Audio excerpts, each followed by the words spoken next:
Hi, I'm Chef Carlo Cavallo from Sonoma Meritage Restaurant, and today I'm going to teach you how to make some fun, fast holiday appetizers that pair great with Sebastiani wines.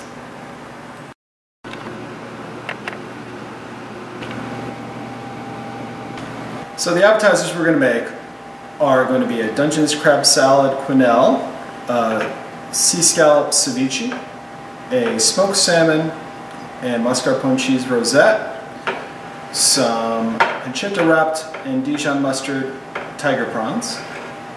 We're going to do a roasted vegetable goat cheese pesto crostini. We're going to do a Parma prosciutto, brie, truffle oil, and wild mushroom panini, mini panini. We're going to do some butternut squash tortelloni lollipops. We're going to do a goat cheese, crispy goat cheese and beet canapé, and they'll all pair up well with Sebastiani wines.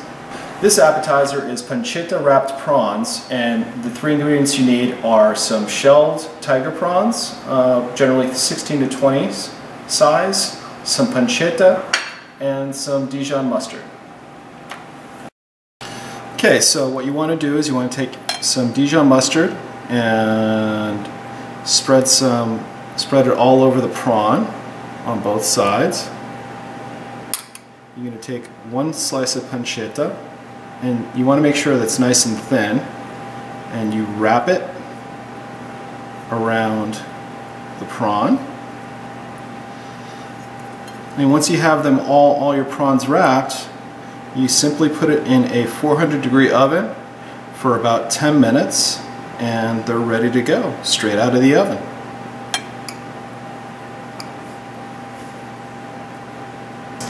This next appetizer is going to be smoked salmon rosettes, and what you need is some good smoked salmon. I prefer Irish smoked salmon, some cucumbers which you cut into circles, some mascarpone cheese, some lemon zest, some fresh chives sliced thin, and a little bit of cracked pepper. So to do the rosettes, what you're going to do is you're going to take the salmon, you're going to put a little bit of mascarpone cheese along the edge, and if you don't have mascarpone cheese, you can sub with any kind of soft cheese, such as cream cheese or Neufchâtel cheese. And then I'm going to add a little bit of chives. I'm going to crack some pepper,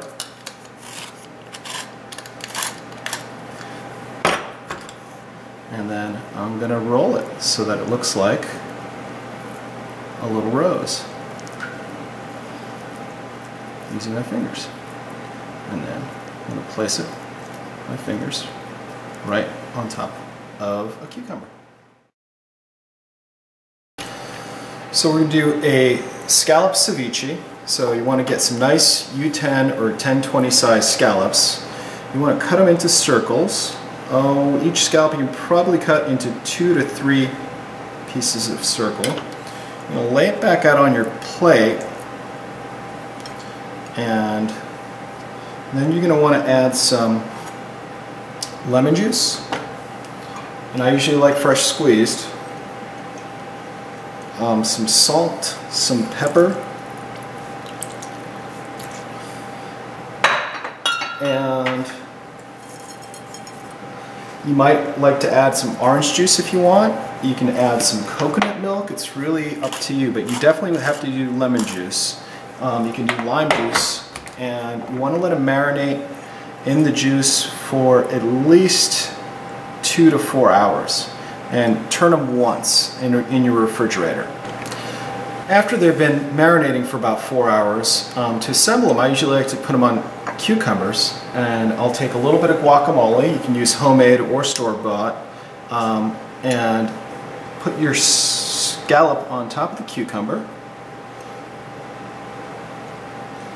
I'll usually add a little spoonful of guacamole on top.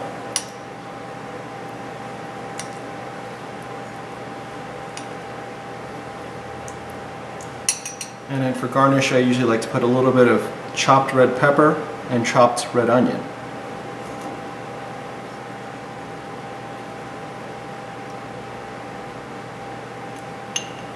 And this tastes spectacular with Sebastiani Chardonnay. Okay, this next appetizer is going to be a butternut squash tortelloni lollipop. And what you do is get some butternut squash tortelloni. If you want, you can use chicken tortelloni, and you don't have to make your own. These, obviously, I make my own because I'm a chef, so they come from my restaurant. But you can buy store-bought tortelloni, cook them off in boiling water for about 8 minutes or until very al dente. And then in a saute pan, you put some unsalted butter and some sage, and you make a brown butter sage sauce. When you want to go and serve them, what I do is I usually put them in the sage sauce, and I'll have an oven on, and I'll mix them up. I'll make sure that they're covered, and then when I go to heat, I'll heat them with some Parmesan cheese on top. So when they're out of the oven, I usually just pop them right onto a fork like that, and just put them right on the plate and serve them as is, as a nice little appetizer.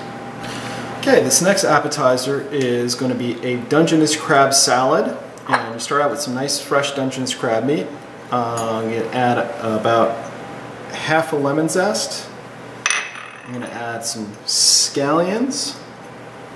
I'm going to add a little bit of red pepper. I'm going to add some mayonnaise.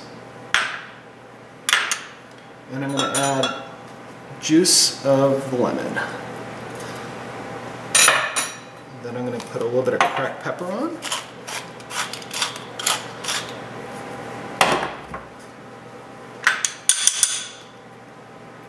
And mix it and mash it all up nicely.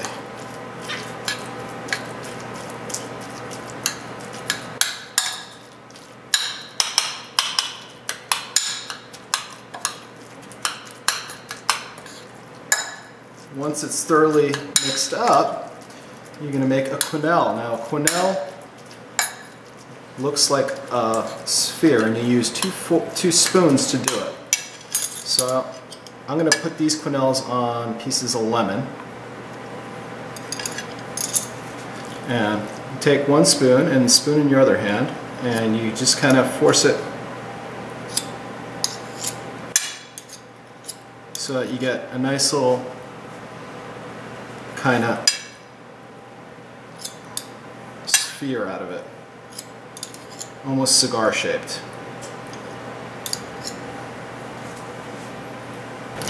This next appetizer is going to be a beet and crispy goat cheese little canapé. So you want to have some roasted beets. You can buy their, in the supermarkets I've seen them where they have them roasted off and already sliced. Those are fine. You're going to take some goat cheese, which then you're going to encrust in breadcrumbs, and I have some chopped fennel, a little bit of parsley, and I'm going to dress it with a little bit of olive oil and balsamic vinegar. So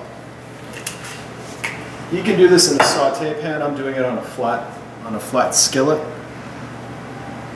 You're going to put some goat cheese down, which you have encrusted in breadcrumbs, and you're going to cook it until it's nice and golden on each side. And once you get it golden on both sides, you can just flip them over.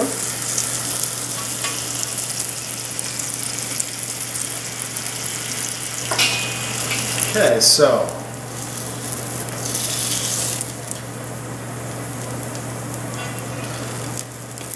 I'm going to put these down.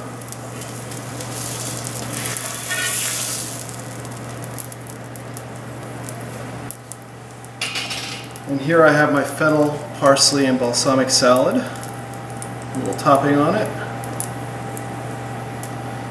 And you got a nice little holiday appetizer. It works well with both white and red wines. Okay, the next appetizer is going to be a grilled prosciutto wild mushroom brie panini. So it's an Italian version of grilled cheese, and I'm going to definitely enhance it a bit with some white truffle oil. So here I have some nice coarse white bread that I personally like to use focaccia, that I cut the crusts off of. I'm going to drizzle it with a little bit of truffle oil on the inside. I'm going to put some brie, and you could use whatever kind of cheese you want. I suggest using a semi-soft cheese though. You're going to want to add your mushrooms. on both sides.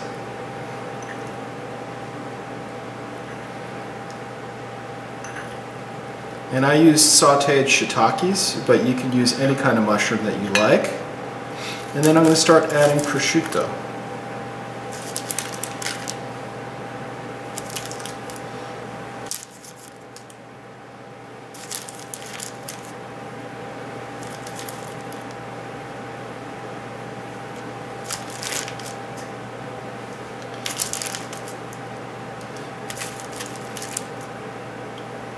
And then I'm going to put it onto a griddle. You can use a saute pan if you don't have a griddle. I press it down slightly.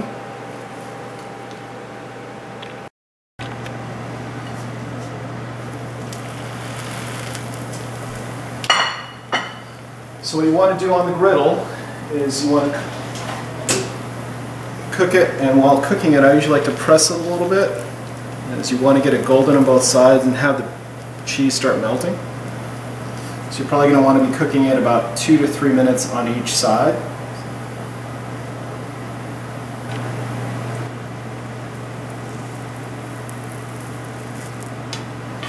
And I'm going to flip it over so it's nice, getting nice and golden. You want to do that to the opposite side. Get it nice and golden. The brie is starting to melt on both sides. And this is something you can do ahead as well. I prefer serving it hot though. And what I'll do is when it's done, I'm going to cut it into triangles. So you have mini sandwiches. The next appetizer we're going to make is we're going to do a roasted vegetable and goat cheese mousse that we're going to serve on top of some crostini.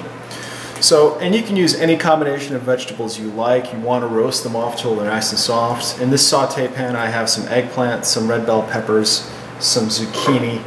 I'm going to add a little bit of olive oil to them, a little bit of salt and pepper, and I'm going to roast them in a 400-degree oven for about 20 minutes or until they're nice and soft. After which I'm going to bring them out of the oven, put them in a food processor with some goat cheese and some homemade pesto. If you don't want to make your own pesto, you're more than welcome to buy the store-bought stuff. Okay, so after about 20 minutes in the oven, 30 minutes in the oven, I have my vegetables that are all cooked, nice and golden. I'm going to put them in a food processor. If you don't have a food processor, you can do it the old-fashioned way with a knife and a chopping board.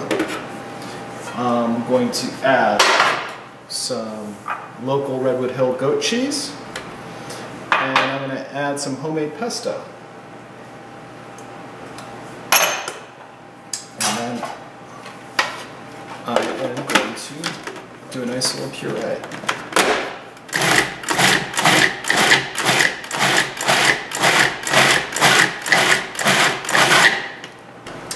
Well, now I'm going to talk about wine pairings with these. Obviously the seafood appetizers will pair great with Chardonnay for various different reasons.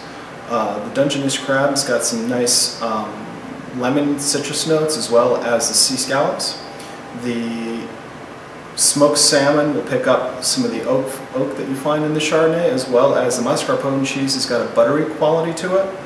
And the pancetta wrapped tiger prawns actually can also pair with some Pinot Noir, because the pancetta has the fat that will match well with Pinot Noir, but it also matches quite well with the Chardonnay due to the richness of the pancetta, the fats that are found in the pancetta. Now the butternut squash tortelloni pairs great with the Zinfandel because of the sugars that are found in the Zinfandel as well as in the butternut squash. I like and light flavors. The same holds true for the heirloom beets and crispy goat cheese, and that also pairs really well with the Zinfandel. Now, for most people, you're going to be at a nice holiday party enjoying yourself, you're going to be drinking wine. It's not going to matter which pairs with which, as long as you're having fun.